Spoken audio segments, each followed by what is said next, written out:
Hello, my name is Jamie Gillespie, and this is my capstone project on strategies to improve triage process in the emergency department. Today we're going to talk about the background and significance of the problem of triage in the emergency department, my proposed practice changes, description of the stakeholder, leadership and management strategies, policy implications, relevant metrics, and methods to monitor the changes, strategies to ensure DEI, including our team and our population served, plan for communication of the changes to our stakeholders, and demonstrating the link between these interventions and improving health outcomes. The purpose of triage in the emergency department is to sort our patients from most sick to least sick. We use emergency severity index, just a very simple algorithm. We give a patient a score 1 through 5. This process is expected to take about 2 to 5 minutes. For example, acuity 1 would be somebody with penetrating trauma proximal to the elbow or knee. Life-threatening arrhythmia, somebody who's in any type of shock, anaphylaxis. Number 2 would be somebody with angina, chest pain, respiratory distress, COPD exacerbation.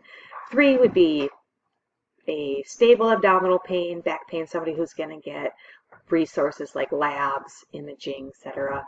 4 would be a simple lac repair, and 5 would be more like a medication refill. During peak hours where we are having a mismatch of more patients coming in than we can get out, the lobby can really overcrowd and wait times get really long. We get lots of patients that leave without being seen, walkouts.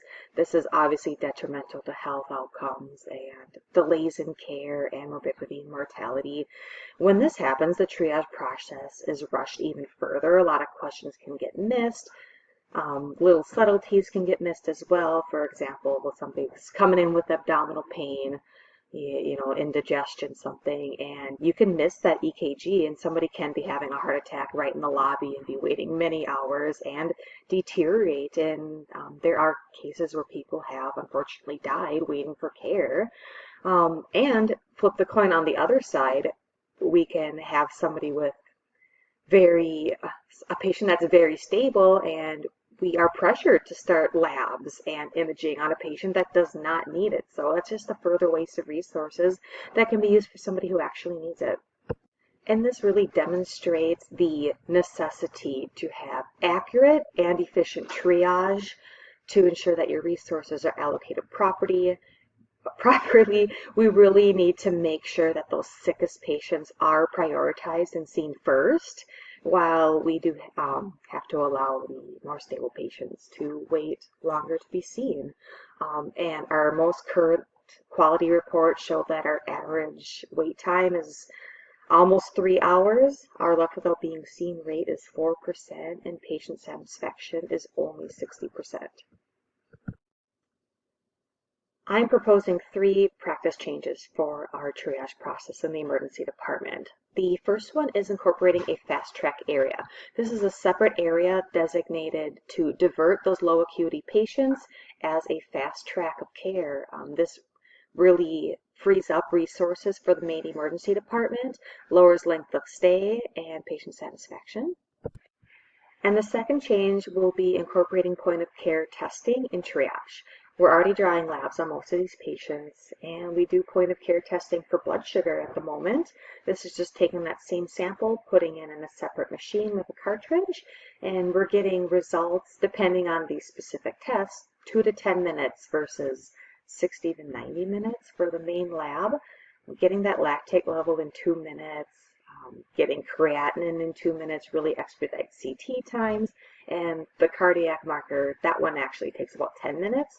But that is one of the longer tests. At 10 minutes versus 90 minutes can make a huge difference. Time is tissue. For identifying like a non-STEMI, you got a normal EKG and a troponin, that patient doesn't have to wait so long, and we can start cares. And of course, notifying the cath lab and getting that transfer initiated, it's so much faster. And lastly, using AI applications to assist in the triage making. Uses machine learning algorithms. It can really very accurately determine which patients are going to be needing which labs, which tests, who needs critical care services. Greatly increases triage accuracy and efficiency. Research shows that it can be as accurate as humans, if not more accurate. And these three changes were chosen because the literature, we actually have several recent meta-analyses that shows these are the three interventions that we are not currently implementing that have been shown to reduce length of stay, improve triage accuracy, decrease your left without being seen numbers, and increase your patient satisfaction. Main stakeholders for this project include hospital leadership.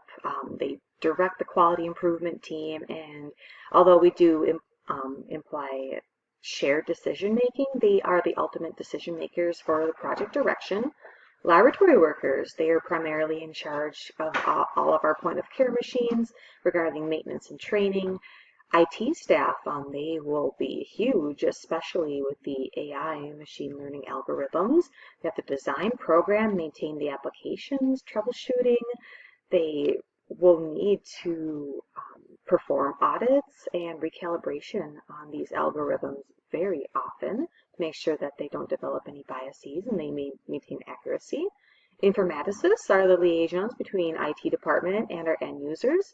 Nurse manager and upper leadership are going to be big supporters and motivation for change and be there to answer questions and make sure staff has the resources that they can be successful. Charge nurses will get more advanced training, be super users, and we of course will have super users on every shift that can help support their peers and be there for any troubleshooting. Staff nurses will be engaged in education and training. They'll be implementing the changes. They will get yearly and annual competencies. Will need to not only have a written exam, but will need to actually demonstrate the proper handling of these cartridges and these programs. And then managers will also get continuous end user feedback and continuously emphasizing the value of the project and the return of investment and our quality outcomes improvement, of course. Let's talk about leadership strategies to ensure a smooth, successful project. Research shows that the most common reasons projects fail is poor planning, unmotivated or resistant staff, and poor communication. So those are the areas that we really want to focus on to make sure we are successful in this project. We should collaborate with between our leadership and our end users, always have mutual respect, open communication, smooth planning, making sure that our staff is very well supported, making sure they get adequate training, info sessions, and of course addressing any skepticism, answering those questions openly and honestly. That really helps those skeptics really become at ease with the notion of change, making sure that we remain really flexible. If an unforeseen problem arises, we have to make sure that we can adjust this plan or deviate from the initial plan too. The goal is success in the end. And just go into this project knowing that there's going to be a lot of diversity. We of course always have those groups that are really excited for change. They love new technology, and then there's the laggards who are very skeptical. They don't like change. They don't like technology. These participants really need to see and have the benefit proven to them before they'll actually accept it. Excitement from peers and from leadership can also really help this as well. Technology should always be designed knowing that it will need to be upgraded or replaced in the future. And leadership should be frequently checking in with the end users, addressing any concerns, any questions, and being able to modify the plan to suit the end user's needs. Important policies we'll need to incorporate. For fast track, we need to determine what patients are more appropriate for fast track. As of now, acuity 4 and 5 should be diverted to fast track, but also those ESI level 3, which have all normal diagnostic and potentially be a very early discharge, can be considered for fast track. We'll need guidance for use and maintenance of our point of care machines, annual training. These machines also require daily quality control. They actually lock out in 24 hours if those aren't performed, making sure that we verify all our results with lab. Policies for our use of AI is going to be a little trickier. There are ethical considerations, liability, data safety, and making sure we have frequent audits and calibration. Ethical use would be making sure that patients still have autonomy. We need informed consent. Although these algorithms are shown to be as accurate, if not more accurate, than human processes, there is the possibility that it will make a mistake and somebody could get hurt. When that happens, who is liable? The machine can't be liable. IT, is the provider going to be liable? And of course, if providers have to take liability, that could potentially be resistance to adopting it. It needs to be clear that AI should be guiding our decisions, not making decisions for us, and everything we do needs to still be in standard of care and justified. Sometimes biases can result in these algorithms. That's where IT comes, and we need policies on how often we need to do audits and recalibration on these machines to make sure that they do what they're supposed to do. Relevant metrics that we're going to be measured with this project include our wait times, left without being seen percentages, satisfaction scores, lab turnaround times, and the incidence of misdiagnosis and triage. These numbers are mostly going to be obtained through data mining of the EHR, surveys. Of course, with our patients, everybody gets surveyed based on their satisfaction. Lab turnaround times are easy to monitor, of course, and missed triage is going to be tracked by the providers and the charge nurses. We can trend these data, of course, on a line graph. Every 3 months is our quality meeting, so we'll make sure to compare and contrast our changes. It is essential to make sure we ensure diversity, equity, and inclusion. Diverse teams make the best teams. Having different viewpoints, we all learn from each other and being able to reflect. And of course, everybody should be aware of their pre-existing biases. Ensuring cultural competence, practicing cultural humility is essential to make sure that we provide a safe, all-inclusive environment with a quintuple aim in healthcare. Every team member has a sense of belonging and equal opportunity, and it's the best way to serve our diverse population of patients as well. Decision-making is a shared responsibility between all of our stakeholders. We need to have mutual trust. These changes also need to be communicated promptly in a timely manner.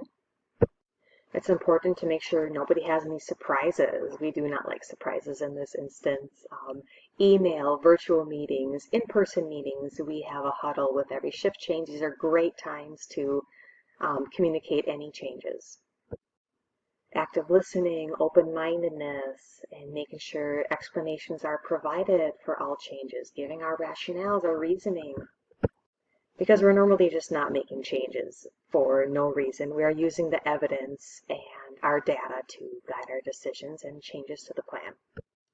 And remembering to take feedback constructively.